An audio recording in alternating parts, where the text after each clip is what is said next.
My name is Eliza Hart. I'm 27 years old.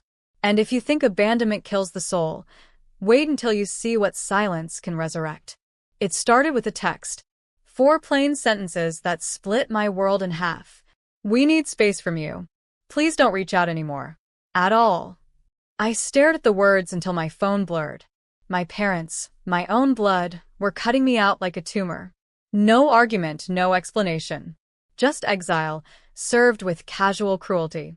And as if to drive the blade deeper, my uncle showed up the next day. No shame, no hesitation. He packed their things, loaded their car, and slammed the trunk shut as if he was closing a coffin on our relationship. That was their choice. Their freedom. Their final word. So I gave them mine. Of course. I'll cancel my direct deposits first thing. My thumbs trembled as I pressed send. Not from grief. Not anymore. From clarity. Because I realized in that moment they weren't parents, they were parasites. Feeding on me, draining me, calling me trash, while cashing in every cent I'd worked myself bloody for. By midnight, the begging began. Calls. Messages. And then headlights sweeping across my driveway as they arrived, faces twisted in panic. The same voices that had spit me out were suddenly frantic, desperate, clinging to the money they thought was endless. I stood by the window, lights off, heart steady. And for the first time in my life, I didn't open the door. I didn't justify myself. I didn't explain. I just smiled in the darkness and let them drown in the silence they had demanded. But that was only the beginning. Because what happens when the family who erased you learns you were the one holding their lifeline all along? And what happens when you decide to cut it forever? The morning after their dramatic arrival, I brewed my coffee slow, letting the sound of the machine drown out the buzzing of my phone.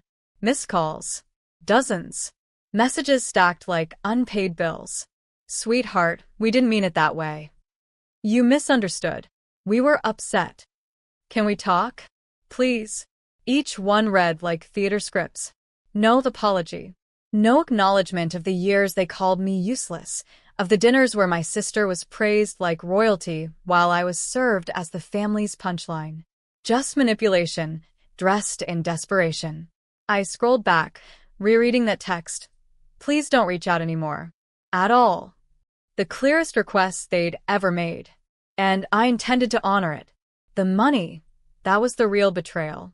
For years, I had been funneling part of my earnings into their accounts, quietly covering mortgages, medical bills, even my brother's failed business venture that burned through $60,000 in less than 6 months. They never said thank you. They only asked for more. And now, without those deposits, reality hit them like a storm. Their perfect image was cracking. Their charity dinners suddenly unpaid. Their yacht club memberships dangling on overdue balances. I remembered my mother sneering once. Don't embarrass us, Eliza. Your job is to support the family, not yourself. Support. That was all I'd ever been to them, an ATM with a pulse. But now the card was declined. I watched the ocean beyond my window, calm and endless. My mansion stood tall against the cliffs, every square foot paid for with the work they mocked me for. The same work they told me would never amount to anything. Their world was collapsing. Mine was finally quiet. And yet I knew them. This wasn't the end. They wouldn't fade politely into their poverty. No. They would fight, claw, and beg until there was nothing left to burn. And I was ready for it. Because this time I wasn't the stain. I was the storm. By Friday, the whispers reached me before their voices did. At the country club, where I once sat invisible at their tables, I was suddenly the headline. Ungrateful daughter abandons family. She turned her back on her parents. My aunt even staged a scene in the lobby, her voice pitched for maximum echo. All that money made her heart cold. They thought humiliation would drag me back. They forgot humiliation had built me. Later that night, a letter slid under my gate. No stamp, no envelope, just a sheet of paper, desperate ink smeared like blood. You don't understand, Eliza. We need you. Without your support, we'll lose everything. The house, the cars, the life we built. I sat in my living room, the ocean roaring against the glass, and laughed. The life we built. They didn't build a thing. They siphoned. They consumed. They polished their image with my sweat and dollars. And then came the bank call. Miss Hart, this is regarding the joint accounts with your parents. There have been multiple overdraft attempts and unusual withdrawals. Shall we freeze them entirely? I felt something electric pulse through me. A chance not just to pull the plug, but to cauterize the wound forever. Yes, I said, my voice steady. Freeze them all. Effective immediately. That night, headlights once again pierced the driveway. Fists pounded against the iron gates. My father's voice cracked through the night air. Eliza, don't do this. We're family. I stayed by the window, untouched. Every cry was a reminder. Every plea was proof. For 9 years, they called me a disappointment, a burden, trash. And now, here they were, reduced to beggars in the shadow of the daughter they erased. But this wasn't revenge yet. This was only the reckoning. The true revenge was still loading. Sunday arrived with theater. My parents knew one language, performance, and so they staged one for me. I woke to a flood of notifications, photos plastered online of my mother, heartbroken, clutching my sister in a staged embrace. Captions read, "Daughter abandons family in their darkest hour." My father gave an interview to a local blogger, spinning tales of sacrifice, how they gave me everything, only to be discarded like yesterday's news. It was laughable, really, because while they painted me as a monster, I had receipts. Years of transfers, bank logs, screenshots of texts where they demanded money and mocked me for daring to keep any for myself. And then, just when I thought their charade couldn't sink lower, I received an invitation. A gala. The same one they'd paraded me through as a child, reminding me to keep quiet and look presentable. This time, I wasn't invited as family. I was invited as a guest of honor. The organizers wanted me to speak. My company had become their biggest sponsor. The irony dripped like honey. So I accepted.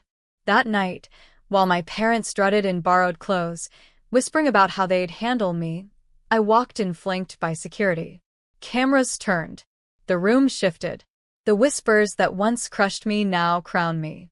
When the host introduced me, the woman who turned grit into gold, who funds the very programs keeping the city alive, I took the stage. I didn't glance at my parents. I didn't need to. Their pale faces said enough. My name, I began, steady and strong, is Eliza Hart. For years, I was told my worth was measured by how much I gave away to people who gave nothing back. Tonight, I stand not as their daughter, not as their scapegoat, but as myself. Independent, unbought, free. The applause thundered. Cameras flashed. And in that moment, the narrative shifted forever. They had tried to bury me in shame, but I had bloomed in public. And for the first time in my life, the room was mine. The fallout was immediate. By the next morning, my inbox overflowed, partnership offers, invitations, messages from people who once ignored me. I had become, overnight, the very thing my parents tried to convince the world I could never be: respected, admired, untouchable. And yet, at the edges of that victory, the vultures circled. My parents called from numbers I didn't recognize. Blocked. They emailed under fake names, pleading for a second chance. Deleted. Then came the stunt. I returned from a board meeting to find them sitting on the hood of my car in the driveway, my mother's lipstick smeared, my father clutching a half-empty bottle of whiskey. Their voices cracked with rehearsed tragedy. "Sweetheart, you can't shut us out," my mother begged. "We're family. We only pushed you because we wanted you to be strong." I stared at them through the iron gates, not moving, not speaking, letting silence do the work. Then her mask slipped. "You think this makes you powerful?" she hissed, teeth bared. "You think cutting us off erases who you are? You'll always be our failure. You'll always be ours." I almost laughed. Ours. That was the last word they would ever own. I walked inside and made a single call to my lawyer. By nightfall, restraining orders were filed. Security was doubled. Their desperate theatrics became trespassing charges. The next day, news broke. Their debts, once hidden under my deposits, had boiled over. Foreclosure notices posted on the gates of the house they'd flaunted as proof of their perfection. Their credit shredded. Their friends evaporated. And when the cameras turned on them, there was no daughter to scapegoat. No savior left to blame. They wanted me invisible. Now they were the ones erased. The collapse came faster than even I expected. Within weeks, their world unraveled like a poorly stitched dress. The house was stripped of furniture, auction signs plastered across the lawn.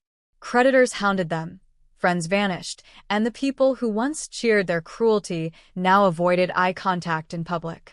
I heard whispers, how my mother broke down in a pharmacy, begging the cashier to hold her card just a few more seconds, praying it wouldn't decline. How my father sat alone at a diner, ranting about ungrateful children to strangers who rolled their eyes and moved to another booth.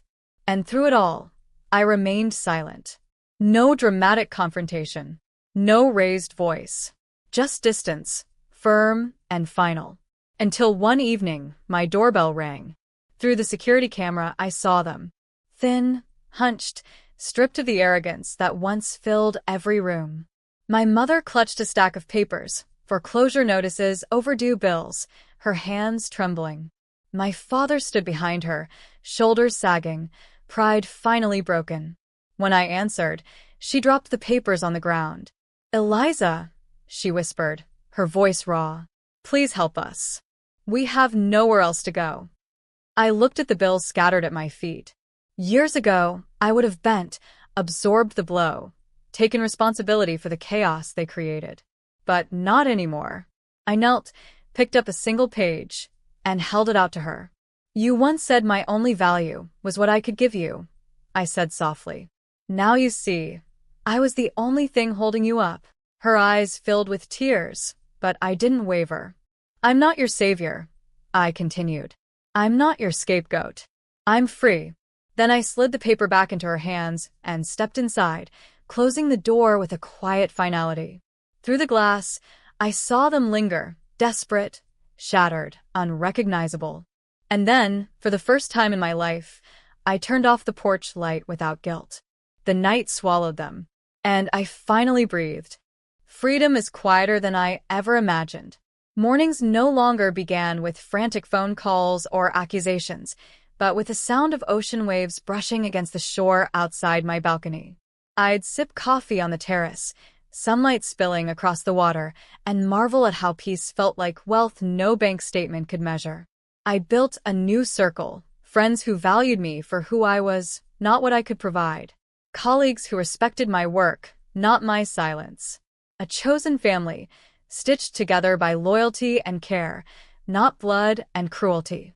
Every corner of my mansion reflected a piece of that rebirth. The piano in the corner where I taught myself to play again. The guest rooms filled not with relatives demanding more, but with friends visiting just to laugh and share meals. The garden, wild with color, where I planted things simply because they made me happy.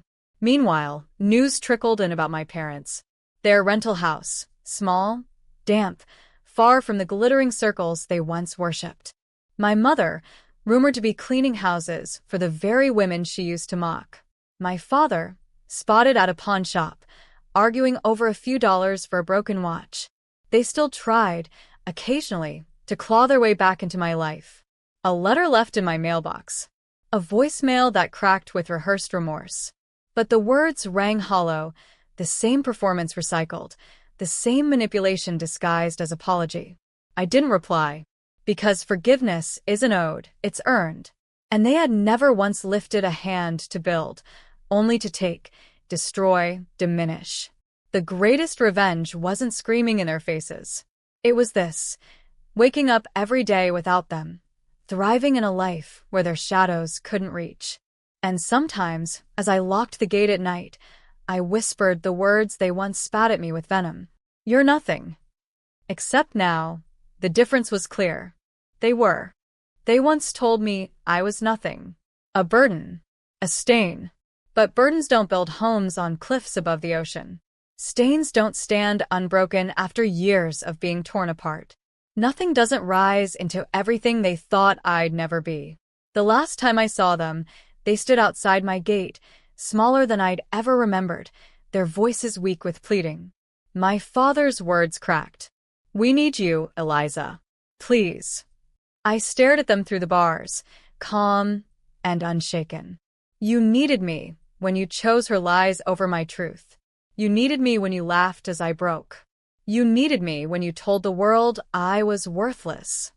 I shook my head. "But I don't need you anymore."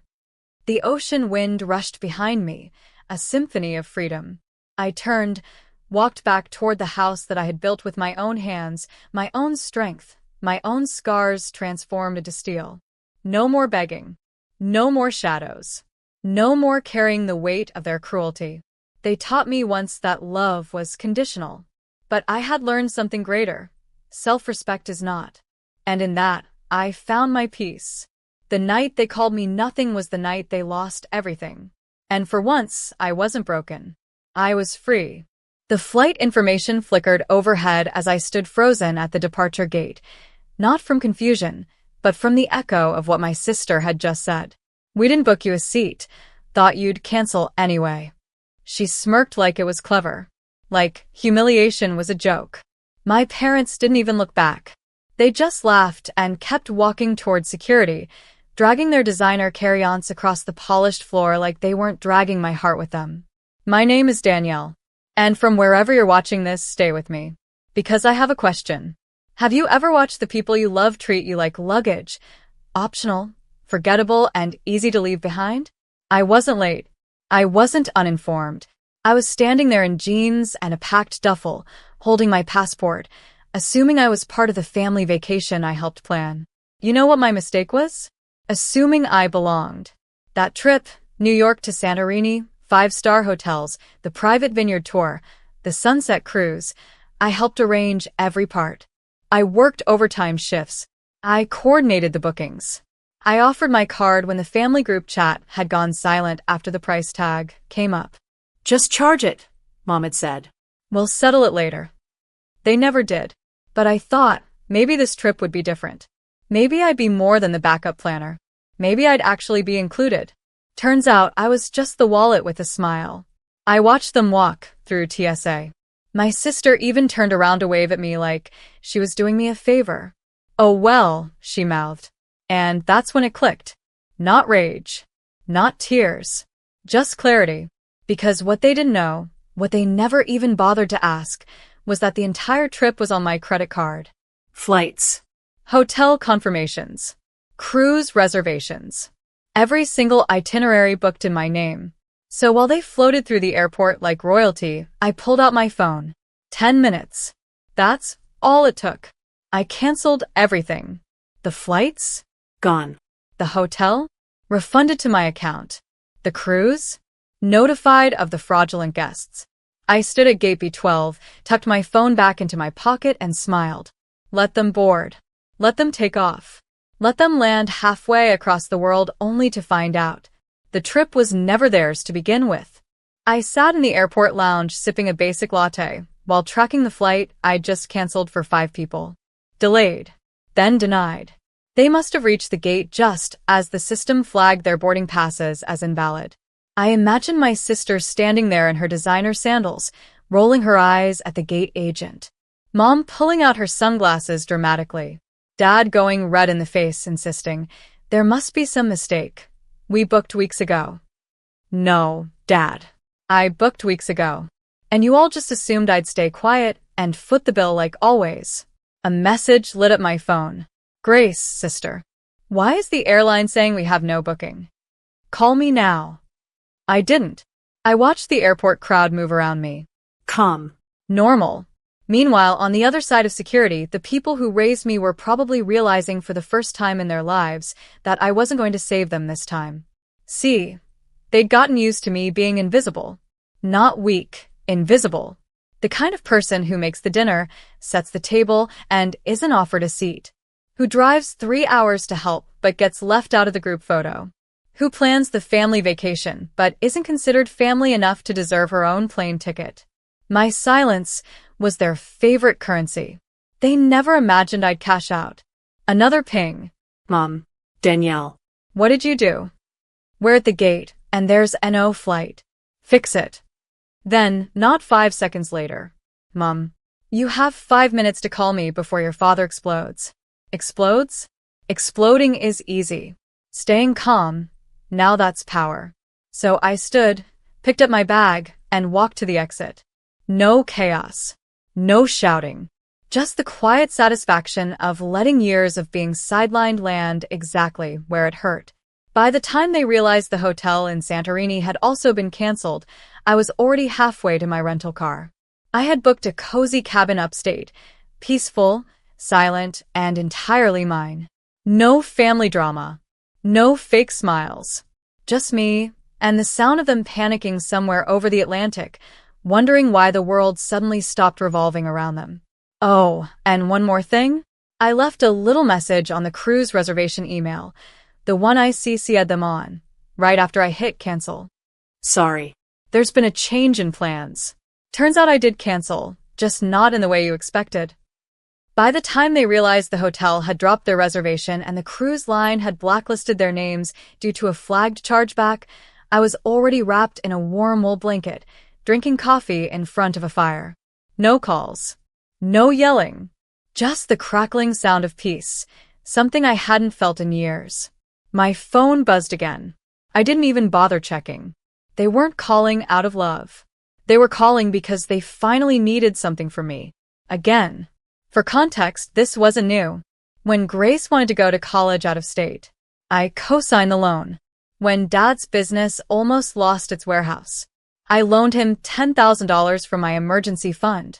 When Mom's car broke down and she didn't want to ask Dad, I paid the mechanic directly so she could keep pretending she handled it herself. But I didn't do it because I was weak. I did it because I believed family meant showing up, even when they didn't see you. And I thought maybe, if I showed up enough, they'd finally save me a seat. I was wrong. I'd been taught to think loyalty meant sacrifice. But somewhere along the way, I started confusing silence with love. When they left me at that airport gate, without so much as a glance back, I saw it clearly.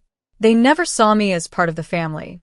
I was just the sponsor, the fixer, the afterthought with a credit limit.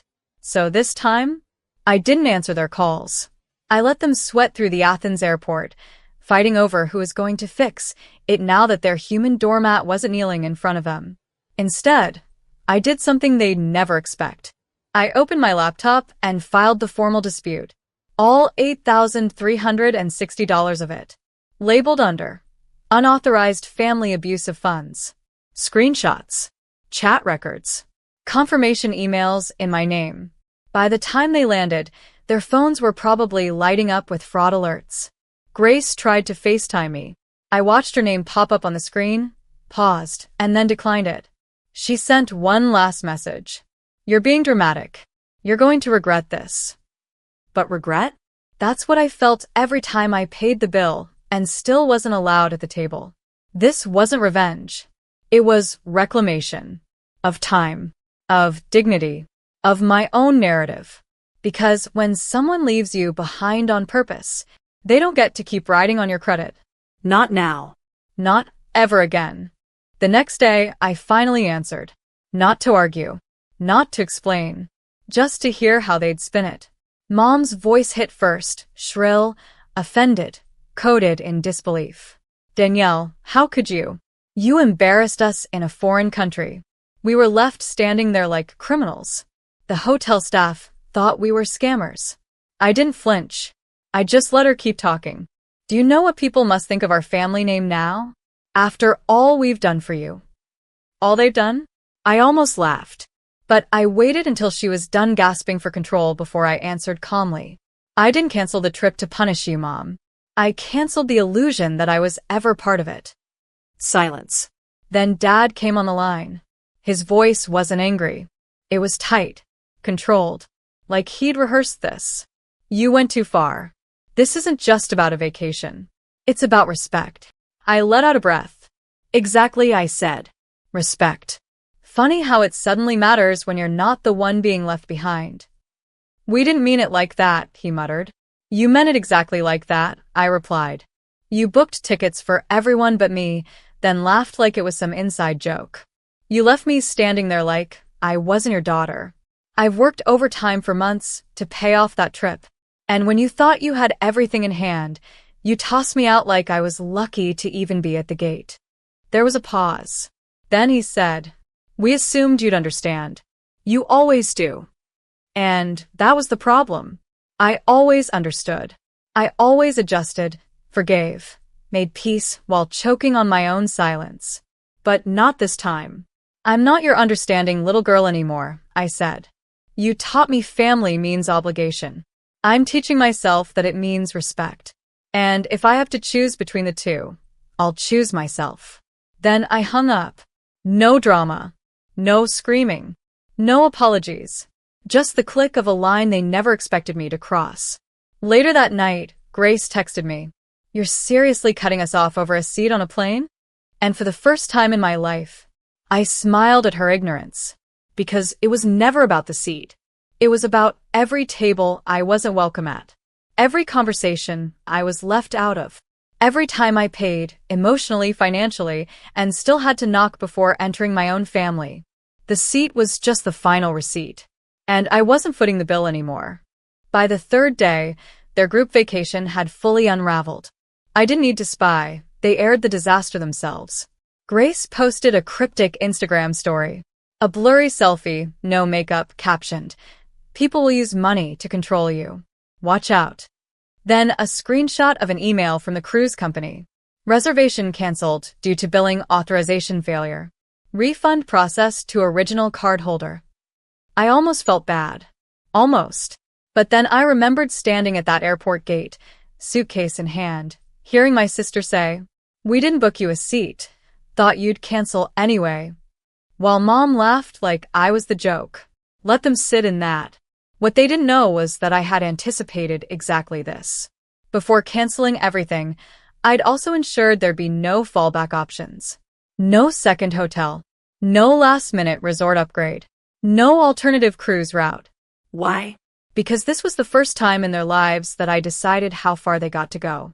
Turns out, without my help, they didn't get far. I heard through a cousin that they ended up crammed into a 2-star roadside hotel outside Athens, trying to make the most of it. No vineyard. No fine dining. Just plastic chairs and Greek TV reruns. And when they finally realized their cards were frozen from my fraud alert, the panic turned real. Dad emailed me. Not text. Not a call. An actual email, subject line. Talk. We made a mistake. But you've made your point. We're stuck in a foreign country with no cash, no reservations, and your mother is on the verge of tears. We're family, Danielle. Fix this. Please. No, I'm sorry. No ownership. Just a plea dressed up in entitlement. They still didn't get it. This wasn't punishment. This was consequence. They left me behind, on purpose. I simply returned the favor, with precision. So I replied, You always said I was too sensitive. Turns out, I was just aware. Aware of how disposable you made me feel, over and over. This trip is a mirror. Look around. You finally get to live a week in my role. Forgotten, excluded, and expected to be grateful anyway. No response. Just silence. A silence they used to force on me. Now, I wear it like armor. And I wasn't done yet. Because if they thought this vacation was the end of the fallout, they clearly hadn't seen what happens when the family disappointment finally takes back her power. By day 5, the silence broke, not with apologies, but with threats. Grace left me a voicemail. Her voice was sharp, performative, like she was narrating her victimhood for an audience she thought cared. You've embarrassed the entire family. We couldn't even check into a basic hotel without being asked for a backup card. Dad had to borrow money from strangers. Are you trying to destroy us? Destroy them? I'd simply stopped funding the illusion. They weren't suffering because I sabotaged anything. They were suffering because they were dependent on someone they refused to respect. And that someone had walked away. That same morning, I received a message from the family accountant, yes, the one they never told me they hired, even though I handled all the travel and medical bookings for years. His message was simple. Danielle, I've been instructed to ask if you're willing to reauthorize the charges. They've promised to reimburse you when they're back. I laughed. Out loud. Alone in my cabin, coffee in hand, I laughed so hard I nearly spilled it. This was their pattern. Use. Discard. Deny. And when they find themselves stranded, reach out with fake humility dipped in guilt. I responded. Reimbursement should never come after exclusion. Let them use their heirs card. He didn't respond. They knew what that meant. There would be no rescue. No grace card from Danielle. No magical reversal of their cruelty. They had spent years positioning me as the background character to their perfect family photo. The girl behind the camera. The one who didn't mind being left out. Well, now that same girl had the receipts. The credit. The cancellation rights. The full itinerary. And the final say. A cousin messaged me privately. They're saying you've lost it. That you need therapy. I responded. I got therapy. That's why I don't enable them anymore. Because you don't get to abandon someone at the gate of your love and still expect a first-class ride through their loyalty. I didn't need to shout. I didn't need revenge porn or public drama. I had one simple, surgical truth on my side. They never valued me. So, I finally priced myself out of their reach. And by the time they returned, I'd made sure the one thing they really cared about, their reputation, would be waiting in the form of an empty welcome home. They landed back in the States with sunburns, canceled credit cards, and no clue how fast word had spread. Because while they were offline, stranded and sweating through $5 hotel towels, I was very much online and very much done playing the quiet one. No public posts. Just quiet moves. I unsubscribed them from every shared account I had ever paid for, streaming, cloud storage, family phone plans. I disconnected my name from their home security system. I unlinked my credit profile from every emergency contact form. And then, I finally updated the title on the family vacation home, the one I'd been paying the mortgage on alone for the past 3 years, to reflect its sole owner. Me. They returned expecting chaos, confrontation, and another round of manipulation. Instead, they came home to a lock code that no longer worked and an email. Ownership transferred. Residence no longer shared. Please remove any personal belongings by Friday. After that, I'll have them boxed and sent. Family means respect. If you're not willing to offer it, don't expect to reside in it. The silence that followed? Delicious. No phone calls. No drive-bys. Just one group text from Mom. I can't believe you're being so cold. So cold? I thought of every night I sat at that dining table, left out of the toasts. Every trip where I was forgotten. Every family photo where I was holding the camera and holding back tears. I replied, "You're not used to me being clear. That's different from cold." Then I blocked the thread. Later, I got a text from a younger cousin. "You really kicked them out? Everyone's talking about it." I answered honestly. I didn't kick them out. I just stopped leaving the door open for people who walk past me. Because I was never the villain they painted me as. I was the foundation they stomped over. The seat they never saved. The name on the card they thought they could swipe without consequence. Now, I wasn't the invisible one in the background. I was the address on the deed. The line they couldn't cross. The ending they didn't write. And the next time they plan a vacation, they'll know exactly what it costs to leave someone behind when she finally learns to leave them behind. 2 months passed. 2 months of blissful silence. No texts. No birthday reminders. No fake check-ins masked as control. Then one day, I got a handwritten envelope in the mail. From my father. Inside, a photo. One of those perfect family pictures. Everyone dressed in white linen on some beach. Me cropped out. Literally. The frame cut jaggedly around where I once stood. No note. No apology. Just the picture. It should have hurt. But it didn't. Because I'd already stopped mourning people who only called me family when they needed a ride, a check, or a silence they could exploit. I walked to my fireplace, held the photo in my hand for one last breath, and dropped it in. Gone. No rage. No flames of fury. Just quiet release. That night, I hosted a dinner in the same vacation home they once excluded me from. Not a reunion. Not revenge. Just something real. A friend who took me in when I was left at the airport. A coworker I helped through chemo. A neighbor whose child calls me Auntie D. We laughed, passed dishes, played old Motown, and toasted under fairy lights. Someone asked what the occasion was. I said, family dinner. Because family isn't blood. It's not who laughs at your absence or uses your kindness like a coupon code. Family is who sets a seat for you without you asking. Who sees you, not as a servant or savior, but as a soul worthy of joy.